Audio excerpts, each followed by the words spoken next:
doing some work on that. You can let me know if it sounds any better today than it has in the past. Certainly appreciate all those that are present here this morning. There are some that are in the parking lot. Appreciate them being here as well. You know, the term affluenza is a term that we probably don't use all that frequently in our language. It first appears in the English language in 1954. The term affluenza is a combination of the term affluent, which describes riches and wealth and well-to-do, and the term influenza, of course, which is the longer term for the flu or the sickness and disease. And while it occurred, first of all, in 1954, it really came to prominence in 1997 when PBS did a documentary entitled Affluenza, the all-consuming epidemic. And then it was followed by a book of that same name. Influenza has been defined as a painful, contagious, socially transmitted condition of overload, debt, anxiety, and waste resulting from the dogged pursuit of more. Investopedia defines it this way. They say it is a social condition that arises from the desire to be more wealthy or successful. Affluenza also refers to the single-minded pursuit of accumulating wealth and success, which has the potential to damage and cause depression and or anxiety. While there are some nuances to the defining of the word affluenza, in fact, it has been used as defense of crimes in court from time to time, the original definition has to do with this dogged pursuit of more. This single-minded desire to get more wealth, more possessions, that is dangerous in that it can cause damage to other relationships. While the term affluenza may be a relatively new term, the concept of affluenza is as old as man himself. In fact, I believe the Bible describes what some have described as affluenza. Agur, I think in Proverbs chapter 30 and verses 8 to verse 9, really was praying to God to help keep me from this disease. You may remember that in Proverbs chapter 30 and in verses 8 and in verse 9, that he said concerning material things, give me neither poverty nor riches. Feed me with the food allotted to me, lest I be full and deny you and say, who is the Lord? Or lest I be poor and steal and profane the name of God. What Agur recognized is that the pursuit of material things and the putting on emphasis of material things was a real danger. And so he prayed to God and said, help keep me from that. I think this disease that has been applied, that has been given the name affluenza by some, is really what Paul is warning about in 1 Timothy chapter 6, beginning at verse 3 and continuing through verse 10. Amen. I believe when we look at this text, there are a number of things we can learn. Therefore, I think we learn something about the cause of affluenza, the symptoms of affluenza, and how we can help to remedy that problem in our own life. And so that's really what I want to talk about with you this morning, is this dangerous disease that is caused by the dogged pursuit of more, and what the Apostle Paul has to say about it here in 1 Timothy chapter 6. Let's begin, first of all, by talking about the symptoms of affluenza. You know, oftentimes when one begins to get sick, and they're concerned about what they may have, one thing they do is they look at the symptoms and say, here I've got this, that can be dangerous. Because sometimes we can come to the conclusion we've got something far worse than what we really have when you start looking at symptoms. But we look at the symptoms, and a doctor will say, well, you know, if you have these symptoms, it may be that you have this particular problem. What are the symptoms of this spiritual disease known as affluenza? Let me say, first of all, I believe one of the first symptoms that Paul identifies here in 1 Timothy chapter 6 that indicates that we could be suffering from this great spiritual disease is a lack of contentment. Here in 1 Timothy chapter 6, he emphasizes that godliness with contentment is great gain. For we brought nothing into this world, and it is certain that we can take nothing out. Contentment is the opposite of covetousness. It is the opposite of the love of money. I think the Hebrew writer helps give us a good working definition of contentment in Hebrews chapter 13. In Hebrews 13 and in verse 5, he said, "Let your conduct be without covetousness, and be content with such things as you have." The English Standard Version says, "Keep yourself free from the love of money, and be content with what you have. For he himself has said, I will never leave you nor forsake you. For we may boldly say, the Lord is my helper. I will not fear. What can man do to me?" Now look at that text. I learned, first of all, that contentment is the opposite of covetousness. When one is content, they don't have this inordinate desire for more and more. Furthermore, when one is content, the idea is I am satisfied with what I have. You notice that in Hebrews chapter 13? Be content with such things as you have.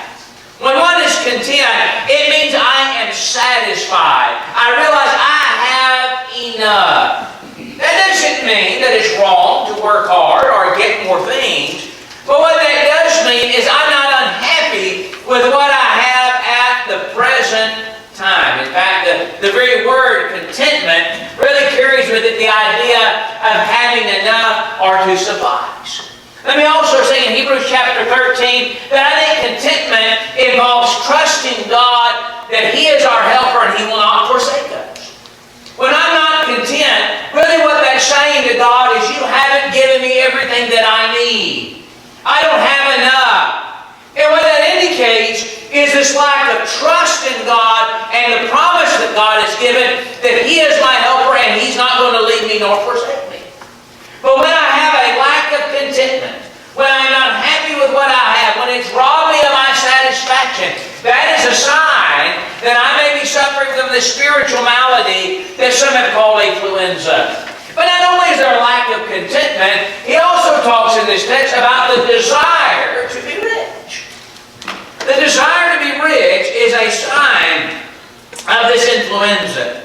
Let us emphasize, first of all, that being rich and having money is not a sign of affluenza. What I mean by that is one might be very rich and not suffer from this disease at all. This spiritual disease. In fact, through the Bible, can we not read about some individuals that were rich that served the Lord? You think about Abraham in Genesis chapter 13 and verse 2, the Bible just says Abram was very rich. And yet I don't think Abraham suffered from this disease we're calling affluenza. In fact, if you read the rest of Acts chapter 13, you see the contentment, I think, of Abraham when he comes to the solution about the conflict between his men and Lot's men. And he goes to Lot and he just says, you choose whatever part you want, I'll be happy with what's left. That's not the sign of an individual that's suffering from this malady called affluenza. And so being rich itself is not a sign. In fact, somebody could be very rich and not have it, and on the other hand, somebody could be very poor and suffer from affluenza. It has to do with the desire and the longing that we have. And then when we think about this translation, the desire to be rich, it is translated in the American Standard Version, one that is minded to be rich. The New Living Translation says, he longs to be rich. And the Christian Standard Version says, those who want to be rich. In other words, what Paul is describing in this passage is what is our longing and our desire. What if we set our minds on doing? And one that has their mind set on more material is suffering from what we are calling affluenza. They've got their mind set on that. That's all that matters to them.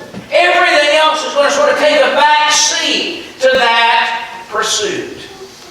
In the book of Proverbs, chapter 28 and in verse 22. In Proverbs chapter 28 and in verse 22, the proverb writer says, a man with an evil eye hastens after riches and does not consider the poverty that will come upon him. By the way, can I say this? I think I've known some people that have been relatively poor because they had that desire to be rich, and every little thing they went after, they were doing what I did, they were going to get rich, and they were going to get rich in a hurry. And in that desire, sometimes bad decisions were made that kept them on the lower end of the economic scale, even though they were suffering from affluenza. What is a sign? I tell you what a sign is. The life of contentment is a sign I may be so. The desire to be rich is a sign, and the love of money. See what Paul does not tell us here in this text? Paul does not tell us that money is the root of all evil. And that money is important, isn't it? Money is an important part of our life. Some kinds of God cannot be obeyed apart from money. I can't give of my means without money. I can't give to help those that are in need if I don't have money. Money itself is not evil. It is not wicked. It is really neither good nor bad in and of itself, but the love of money is the root of all. When I love it, that's where my heart is set. In fact, Jesus said in Matthew chapter 6 and verse 34, in describing the love of money, he said in Matthew chapter 6, no man can serve two masters, for either he will hate the one and love the other, or else he'll be loyal to one and despise the other. Listen, you cannot serve God and mammon. You know what mammon is? We probably haven't used that word a lot this week. You probably didn't ask your wife, our husband, how much mammon do we have? If you look at the translation like the English Standard Version, it just simply says, you cannot serve God and money. That's what mammon is. And what he's saying is you've got to make a decision where your love is. If you're loving money, guess what you can't love? You can't love God at the same time. You can't serve God. So I need to look at myself and say, could I be suffering from what Paul is worried about here in this day? Is there a lack of contentment? Do I really have a desire and a longing? I've got my mind set on riches and I'm going to give everything I can to get more and more materially. And do I love money? Now, why is that dangerous? Think about the danger of affluence. Why is that so dangerous? Now, there may be some things when we think about physical illness that when we get don't concern us. You know, we look up at a symptom and it says you got an ingrown toenail. We think, well, that's no big deal. You know, that's not that dangerous. We'll take care of it. There are other things we might look at and go, that's dangerous. I'm concerned about that because here's what that leads to. What are the dangers associated with affluenza? Let me say, first of all, I think Paul tells us in this text that affluenza can cause spiritual compromise. When we have this lack of contentment and this desire to be rich and this dogged pursuit of more, what that can do is spiritually, it can cause us to compromise. In fact, consider our text here in verse 5 when Paul describes some who did not consent to wholesome words which accord with godliness. They didn't consent to those wholesome words. Well, why didn't they consent to them? You have your Bibles open there, 1 Timothy chapter 6. And in verse 5, when he said, useless wranglings of men of corrupt mind and destitute of truth, who suppose that godliness is a means of gain. He said, from such withdraw yourself. Well, what are they using godliness as? Well, he's saying, they're obsessed with disputes. They don't consent to wholesome words. Why? They're trying to use godliness as a means to pad their pockets. It's a means to make more.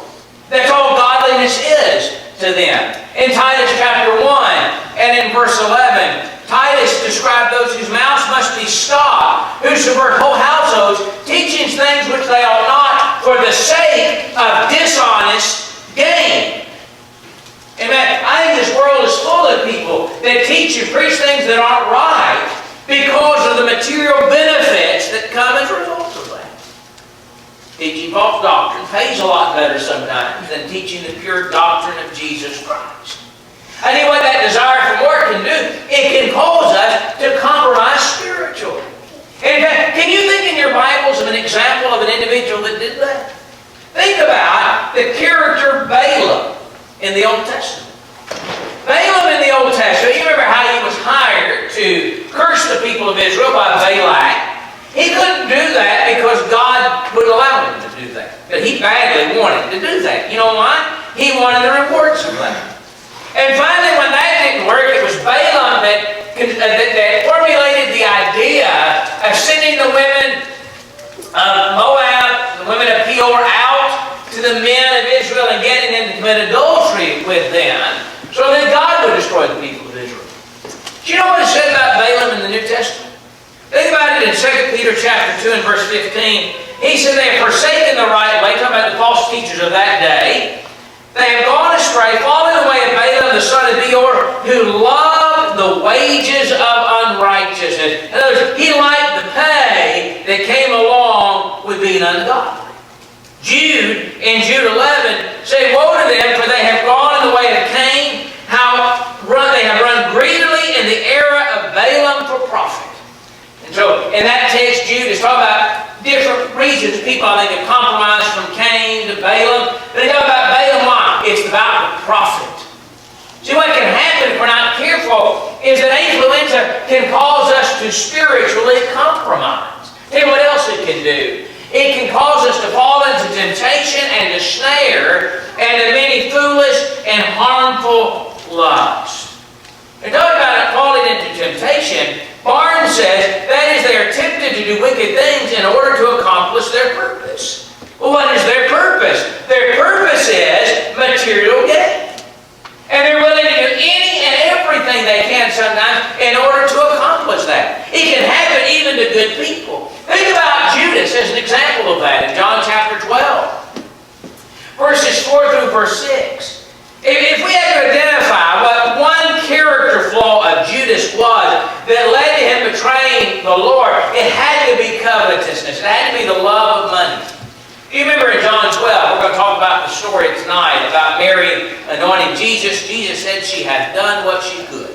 We're going to talk about that tonight. Do you remember when she brought that alabaster flask of nard in order to anoint the Lord? That nard, by the way, cost over a year's wages, 300 denarii. That's more than a year's wages it would have cost. And the disciples began to criticize, and Judas apparently was the ringleader of that. And the Bible says one reason was not that he was concerned about the poor. Remember, that was the thing. We could have sold that and given to the poor. Think about how many people we could have fed with that money if she had just sold it. The Bible said he didn't say that because he was concerned about the poor, but because he's putting his hand in the cookie jar. I mean, he was putting his hand in the purse and he was taking the money out. Then later on, we find him in Matthew chapter 26, 14, and 15, conspiring to betray the Lord for a measly 30 pieces of silver. You see what it did? He fell into temptation and a snare. Sometimes when we make that our desire in life, it'll cause us to do things that we don't think we can do. In fact, I think the idea of a snare or a trap that is set is that we sometimes fall into it unintentionally. We just allow that to consume us, and before you know what, we're snared. And it's got a hold of us.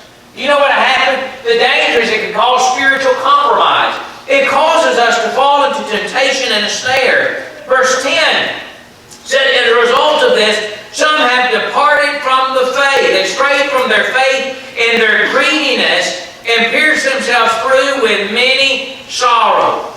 When our heart is inclined to covetousness, it cannot be inclined to the things of God. Psalm 119, remember this passage in verse 36. Psalm 119, 36, incline my heart to your testimonies and not to covetous things. You know what the implication of that statement is that if our minds are inclined to covetousness, they can't be inclined to God. Well, if they're not inclined to God, what happens? We're going to stray from the faith. And I said a moment ago, it can happen to even good people if we're not careful. When I think of the great Bible characters that suffered from affluenza was the rich young ruler of Matthew chapter 19. You think about that man in Matthew chapter 19. We just have the latter part of that story here in verse 20 to 23 on the chart. But this is a man that came to Jesus and he was interested in spiritual things, at least to a point. What shall I do that I may inherit eternal life? He was a good son. He honored his father and mother. He was honest in his dealings. He didn't commit adultery.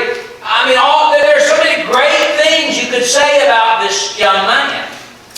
And when Jesus said, there's just one thing you lack, go and sell all that you have and give to the poor, the Bible says he went away sorrowful, for he had great possessions. You know what that love of money caused him to do? It caused him to stray from the faith. It caused him to go away a lost man. Why? Because that at that moment in time was more important to him than his service to God.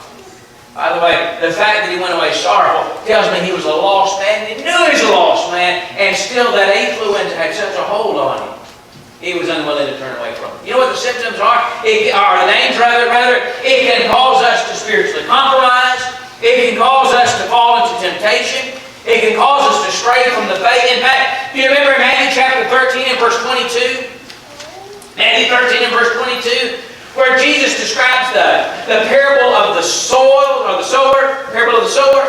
And those that fell among the thorns are those that the cares of this world and the deceitfulness, what?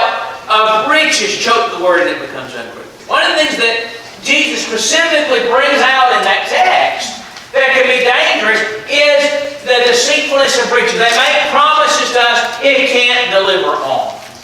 So the danger is it can cause spiritual compromise, cause us to fall into temptation, cause one to stray from the faith, and it pierces themselves through with many sorrows.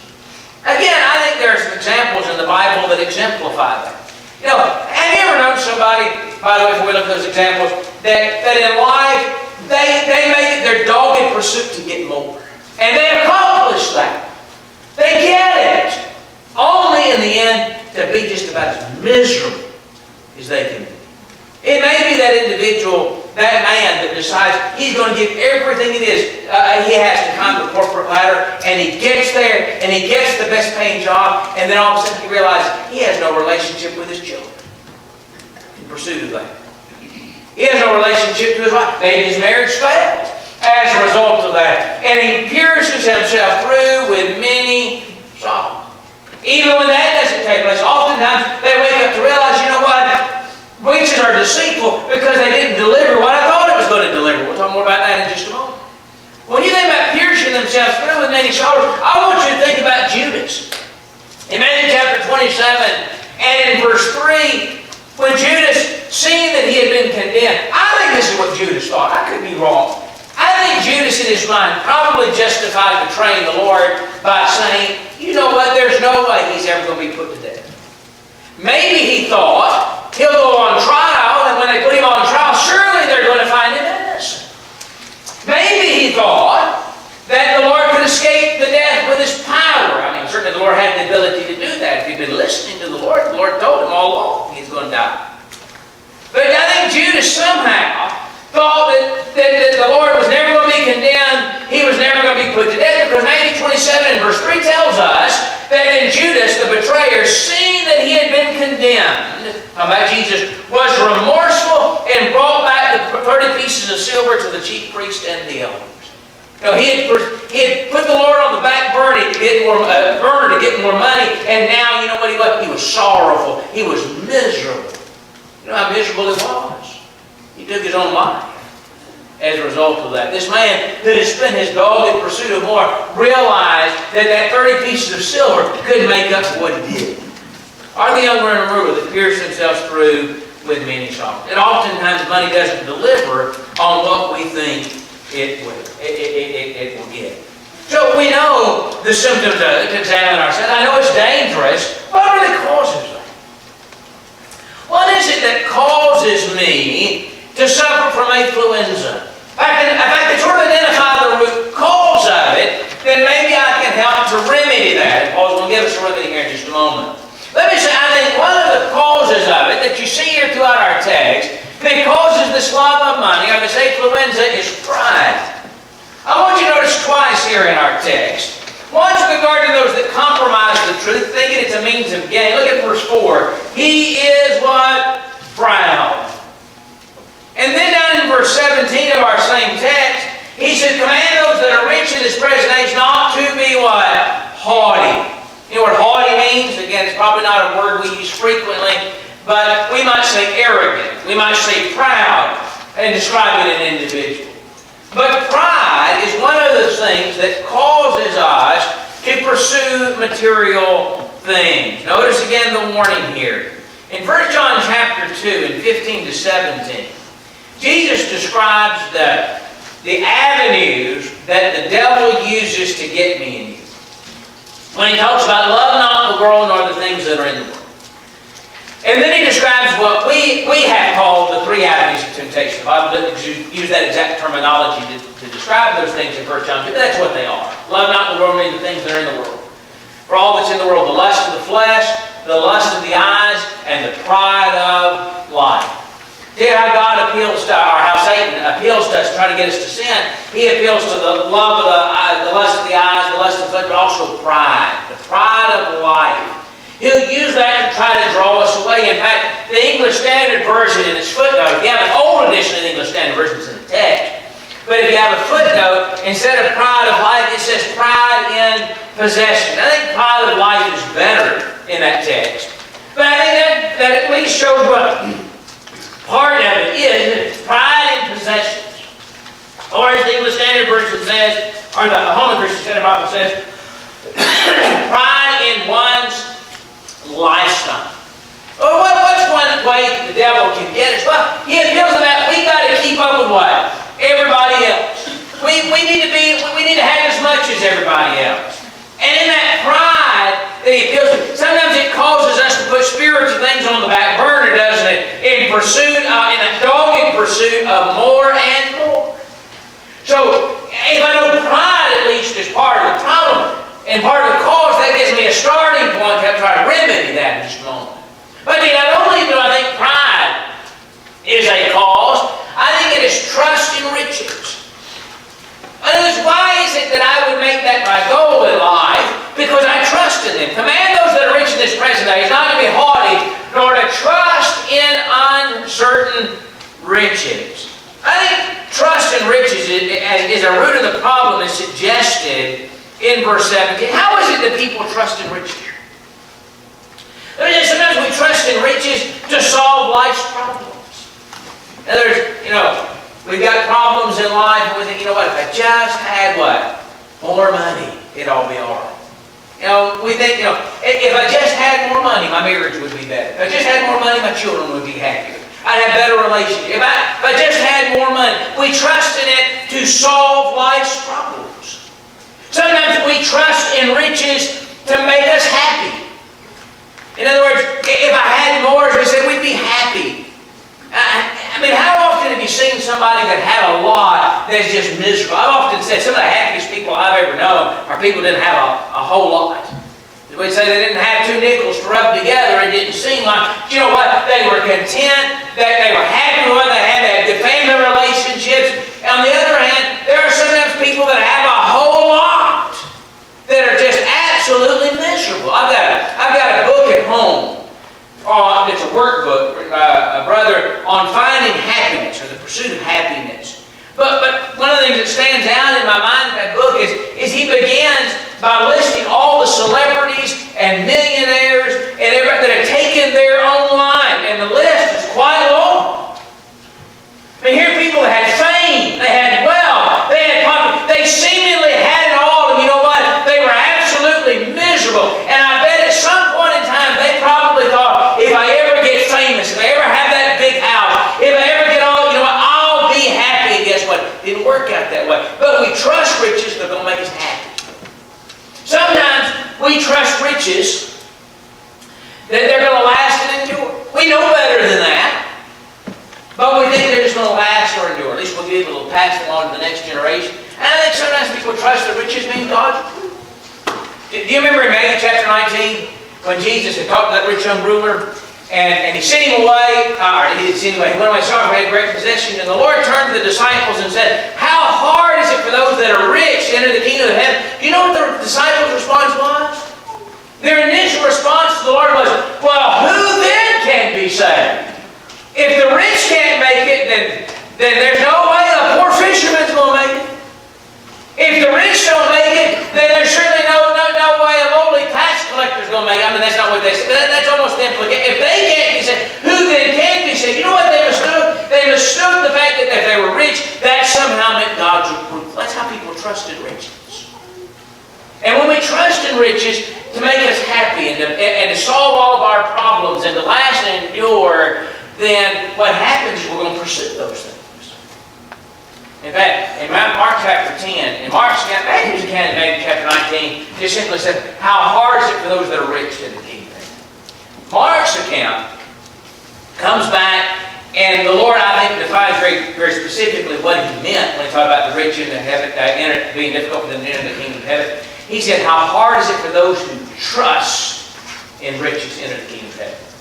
It is easier for a camel to pass through the eye of a needle, He said, than for a rich man to enter heaven. I think He's specifically talking about, you put your trust in riches, what? There is no hope. But that is what causes it. Pride. I've got to keep up with everybody else. I've got to have what everybody else has. I need my kids to have what everybody else has. And so I'm going to give everything I can to pursue. Number two is because I trust in riches to make me happy and to meet all of my needs. By the way, Psalm chapter 52, verses 5 through verse 7. Listen to what is said by the psalmist here. God likewise shall likewise destroy you forever.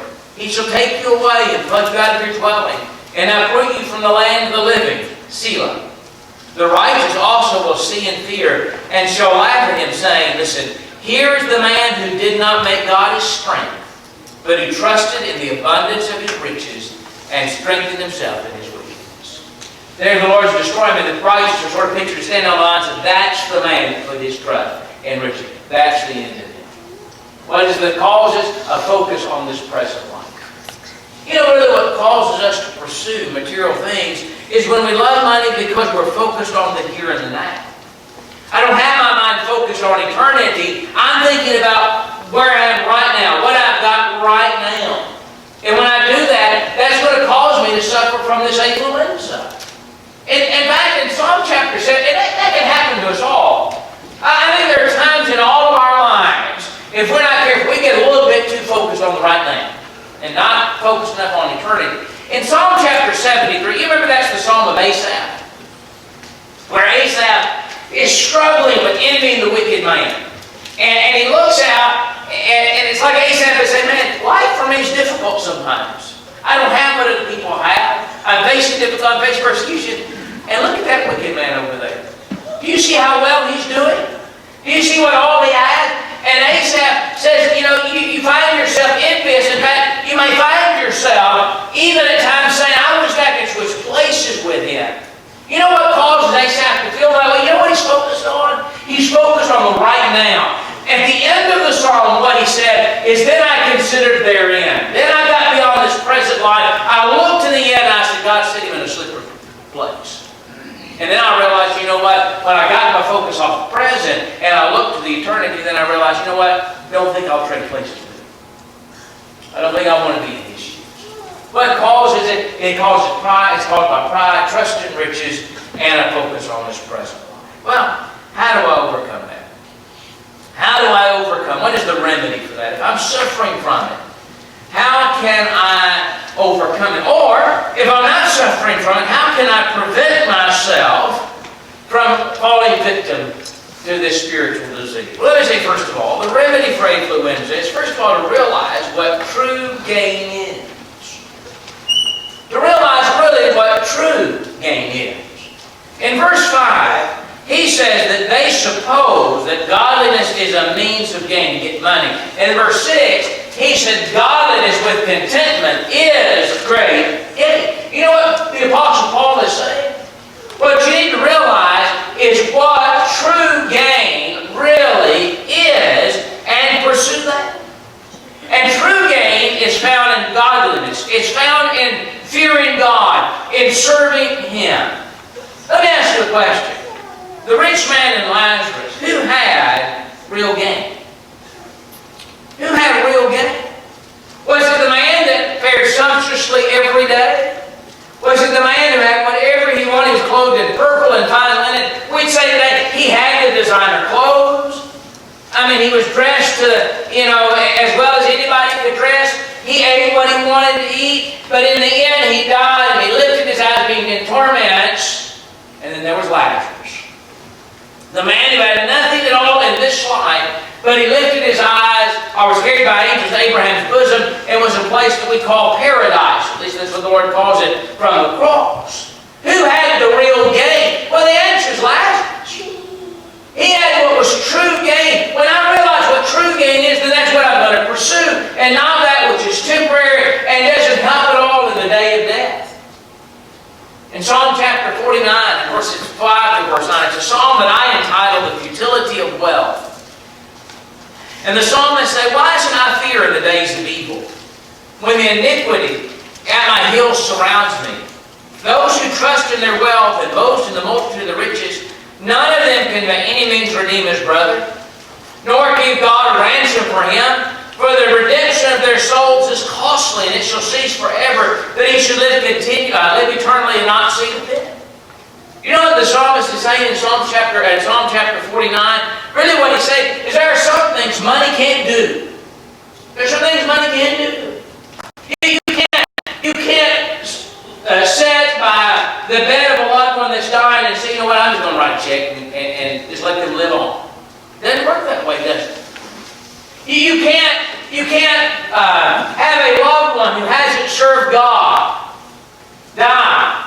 Or you can't leave in your will, you know, I'm going to set this money aside. I know my kids aren't faithful, but I'm going to set this money aside and just give it to God so that they'll be redeemed in the end. You know what? Money doesn't work that way, does it? Money can't buy that which is truly valuable. It doesn't help in the day. How many times have you ever been to a funeral and had somebody get up and read the bank statement? Or something like that to give a couple. Or talk about the amount of money that somebody had. All of that's not true gain. And when I realize what true gain is, it helps me in overcoming this disease. Riches are not true gain because they don't last. Do not lay up for yourselves treasure on earth, where moth and rust destroys, and where thieves break in and steal. But lay up for yourselves treasure in heaven, where neither moth nor rust destroys, and where thieves do not break in and steal. That's riches that can't be taken away. By the way, the fact that they decay, the fact that they rust, that they grow old. How many of you have ever had a possession in life that you always wanted? Maybe you can look back and you can think, I remember that time we finally bought that new car. And you know, you're all excited about it. Where's it now? It was probably, it may be in a trash heap somewhere. It may have worn out. It's rough. Things of this life grow old. The riches of heaven last. And if I'm going to overcome this, I've got to realize what true gain is. Not only do I realize what true gain is, I need to realize the difference in needs and wants. Look at verse 7 and verse 8 of this text, where Paul said, for we brought nothing into this world, that certainly we can bring nothing out, and having food and clothing, with these we shall be content. I don't know about you, but do you ever confuse the word need and want? You ever use those interchangeably?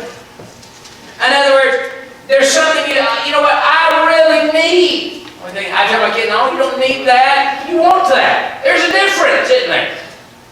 And sometimes we are discontent because we have unfulfilled wants. And we need to realize what God is saying, when I have all of my needs, I need to be happy. That's what's represented by food and clothing. Shelter would be added in Matthew chapter 6. But having food and clothing, with these we shall be content. You know what I brought into this world? Not a thing. And when I leave, I'm going to have exactly the same thing that I came into this world with. Job would say, naked came out from my mother's womb, naked go I hence. The Lord giveth, and the Lord taketh away. Blessed be the name of the Lord. And so, since I brought nothing in, and I can't take nothing out, if I have everything that I need in the middle, I need to be content. The Lord knows we need those things. Matthew 6, verse 32. He's promised to provide them if I serve Him, Matthew 6 and verse 33. And when I have those, I need to be satisfied. That's what the Lord says. When I've got what I need, then be satisfied with that. By the way, not everybody has what they need. There are people in this world that go hungry. There are people in this world that don't have clothing. There are people in this world that don't have a roof over their head. And when I've got all those things that I need to be content and happy with that. And part of that begins by realizing what true gain is, and secondly, realizing the difference in needs and wants. Thirdly, pursue righteousness, faith, love. I want you to notice, go back in your Bible. I had Mark quit reading at verse 10, but if you'd gone on to verse 11, it says, but. You see the contrast? The love of money is through all kinds of evil. You know, you flee from that. But you, O man of God, pursue righteousness, he said. Godliness, faith, love, patience, and gentleness. And I think the implication condition is, when we are pursuing those things, we can't be pursuing money. You know, you can't run in two directions at the same time, can you? If you're going in one direction, you can't go in the other direction. And I think that the point the Apostle Paul is making is that if I'm going after money, I can't be going after righteousness and love. But do you want to know that? If I'm pursuing righteousness and love and patience, if my focus is on doing what is right and developing godliness, then I can't be pursuing getting rich. You can't run in two opposite directions at the same time. And so the remedy for this affluenza is to pursue righteousness, faith, and love. It is also to realize the source of your blessings. Remember in verse 17, where he says, "Command those that are rich in this present age not to be haughty nor to trust in uncertain riches, but in the living God who richly gives us all things to endure." We often look at our blessings, particularly when we work hard for things. And we sit back and we sort of say, look at what I have done. Look at what I have accomplished. And really what we need to be looking at when we go home today and we open our door and we go into a house that's probably nice and warm despite the weather outside. It's supposed to rain, I think, later on today. And we'll be dry inside. We'll probably sit down and turn on television for entertainment. I mean, we'll get our phone out and it's hooked to the internet. Think about everything we enjoy. And sometimes when we're not careful, we sort of sit back and we think, look at what we've done. Look at what I've worked for. Look at what I've got. Instead, what we need to say is when we look at all those things is look how blessed we are. Look at what God has blessed us with. The attitude of Nebuchadnezzar was the attitude to say, look at what I've done, and God humbled him in Daniel 4 and in Daniel chapter 5. There's a danger that the more we have, the more we forget the source of our blessings. I think that danger is seen in Deuteronomy chapter 6 and 10 to 12 when Moses warned the people, you're going to come to the land of Israel and you're going to sit down and then you're going to start living in houses and reaping vineyards and enjoy all this wealth in this land that flows with milk and honey. Beware lest you forget them. And that way, Proverbs chapter 30 verse 9, 8, we appeared to earlier. What did he pray? Don't give me so much lest I be full and deny you. Don't ever forget the source of your blessing. What's the remedy? Realize what true gain is. Realize the difference in needs and wants. Pursue righteousness, faith, and love. Realize the source of your blessings. And finally, use what God has given you to prepare for eternity. We're not living for today.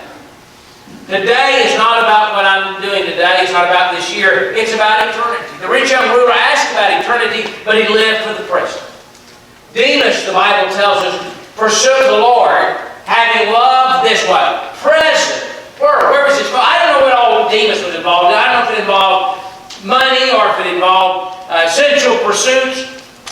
The Bible doesn't detail that for us. I do know what the root of the problem was. He was in love with what? The present world. That's the problem. Instead, what the Bible has said is whether we're rich or poor, whatever, no matter what we have, we need to store up for ourselves a foundation for what? For the time to come. So he's saying there is when God has blessed you materially, don't look at that as an end of itself, but rather use that to prepare for eternity. Don't be selfish with what you have, and be unselfish with what you have. Give to those that have need, because someday we're going to reap as we sow. I think in the context of Galatians chapter 6, he talks about giving the preaching of the gospel. He talks about helping those that are in need. If our use of material things is focused on the material, then we're going to reap corruption. If it's focused on the spiritual, then we will reap